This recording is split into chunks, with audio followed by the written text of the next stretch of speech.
and welcome back to Misty Mountain Gaming. I'm the D&D wannabe, my name is Rob, and I've been a dungeon master for years now. I've spent untold hours poring over the rulebooks that you see behind me, learning the rules of D&D. And I've spent many more reading online articles, watching videos, and reading the tweets of D&D luminaries, trying to learn how to best interpret those rules. But you know what doesn't give a f*** about those rules? Feats. Feats are special talents that your D&D character can unlock as they level up. And each one of them takes some aspect of the rules of the game and allows you to break them in some way. They're basically game-approved cheating, and they're awesome. This week, we're going to talk about what exactly feats are, how they work, and what some of them do. Are you ready? Let's begin. Okay, let's get the clinical definition out of the way first. What are feats per the rules? A feat is a talent or expertise that gives your character special abilities, representative of training, expertise, and abilities beyond what a class provides. Okay, just from that, you should know that we're in for something pretty special. D&D offers lots of special abilities to its player characters, but most of them come from your class.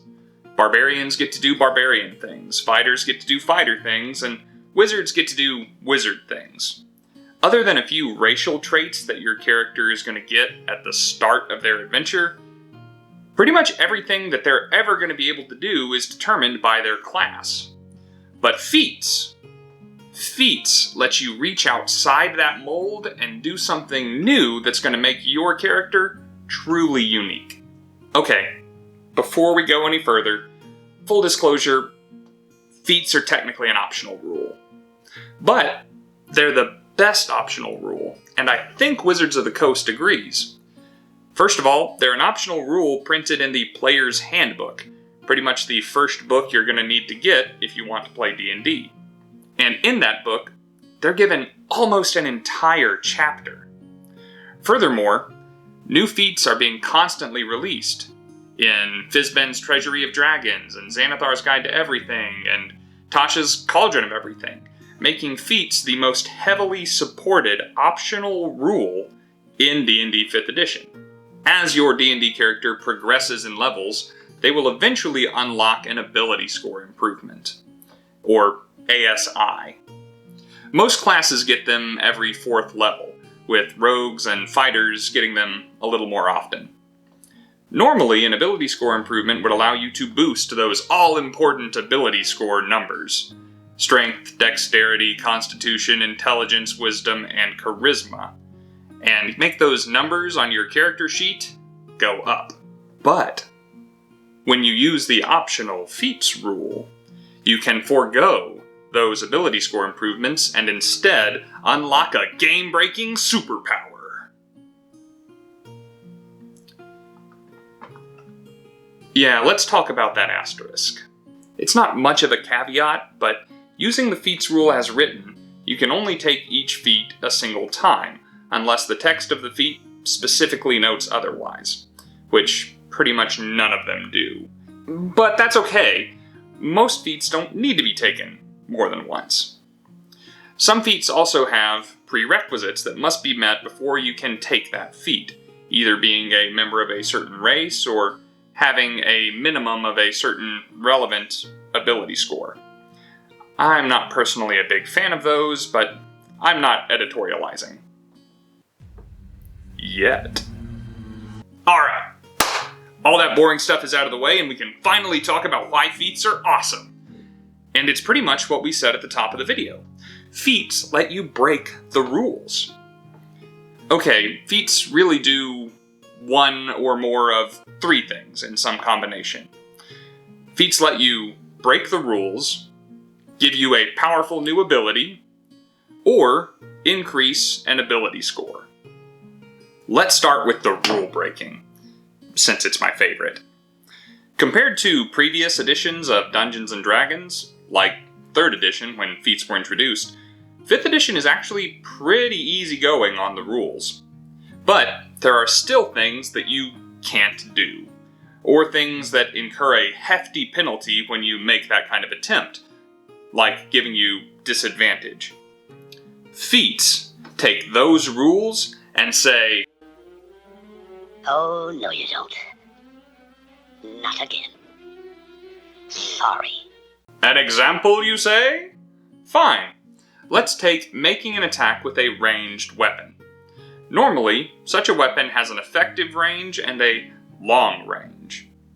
Attacking at long range is possible, but difficult. So a character pushing the limits of their weapon in this way would normally make a long-range attack at disadvantage. The Sharpshooter feat takes a look at that rule and says, "Oh, no you don't!" With the Sharpshooter feat, you can attack normally all the way out to your weapon's maximum range. Furthermore, we covered how cover can make it more difficult to hit an enemy in one of our previous videos. Different stages of cover confer different growing bonuses to your target's armor class. The Sharpshooter feat looks at the cover rules and says, "No, no, absolutely not. No, leave this place. No!" Now your weapon attacks ignore half cover and 3/4 cover. And on top of all that, you get a new ability where you can risk a little accuracy with a ranged weapon to really emphasize the damage. Getting the idea? Let's go again. Here are the rules for fighting with a weapon in each hand. It states that both weapons must have the light weapon property, meaning that the weapons are relatively small and nimble, and therefore don't hurt very much. What does the dual wielder feat have to say to that? Not on my watch! Not on my watch! Not only do the weapons that you ambidextrously wield no longer have to be light, meaning that you can wield bigger and badder weapons, but you get to draw or stow 2 weapons instead of 1 as a free action on your turn, which coincidentally breaks this rule. And when wielding any sort of weapon in each hand, you get a +1 bonus to your armor class. A quick scurry down the feats list reveals that the Sentinel feat breaks the rules for both how disengage actions and opportunity attacks work, while still giving you 2 new cool abilities. Oh no you don't!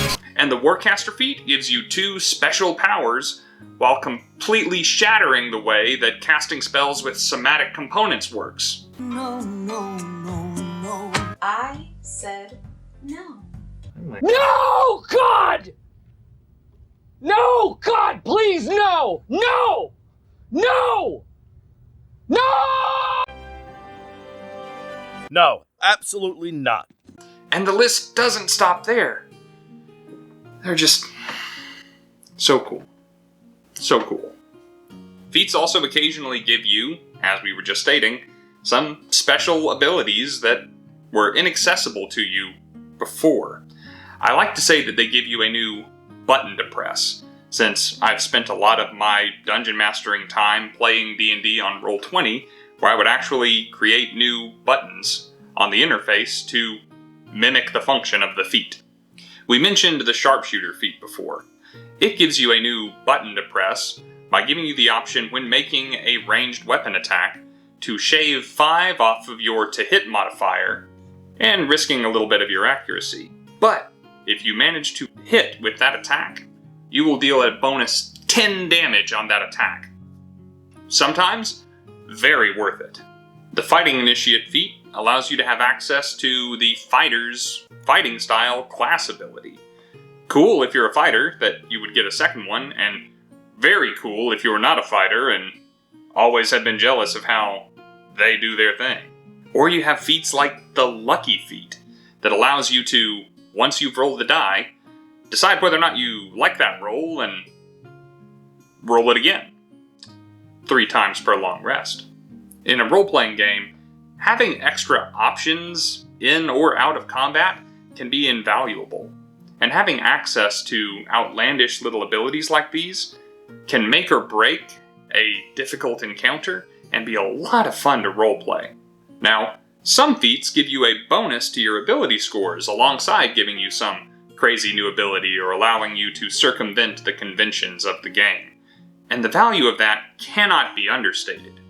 The only downside to taking a feat is that you're missing out on that ability score improvement. Opportunities to boost those numbers come in pretty short supply as you level up your character, and getting that primary ability score all the way up to a 20 is pretty important. So, feats that meet you halfway and give you the best of both worlds are incredibly valuable.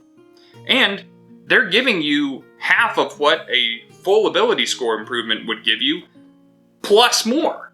Feats like Athlete, Actor, and Heavy Armor Master are all fantastic feats in their own right. And then they give you a +1 to one of your ability scores on top of that. Furthermore, feats like Resilient and Skill Expert let you choose which ability score gets improved, making them that much more attractive when I'm trying to decide which feat to take. That's it, guys. That's the feats video. You know, even though we can briefly explain in a short video what feats are and what's so great about them, I could talk for hours about feats. In fact, I already have.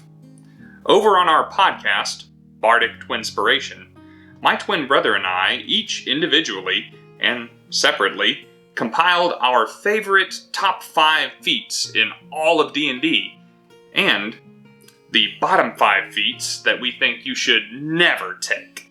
We edited that long conversation down to just 2 episodes in our podcast. Link to it down in the description. Maybe your favorite feat made the cut.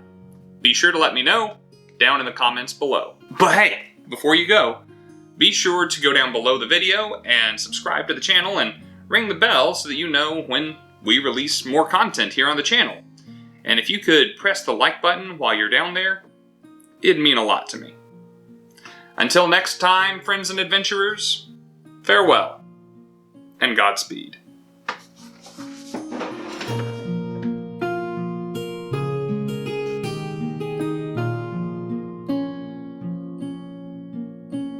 A quick scurry down the feats list reveals that the Sentinel feat breaks the rules for how opportunity attacks and the disengage action work, while still giving you 2 cool new abilities.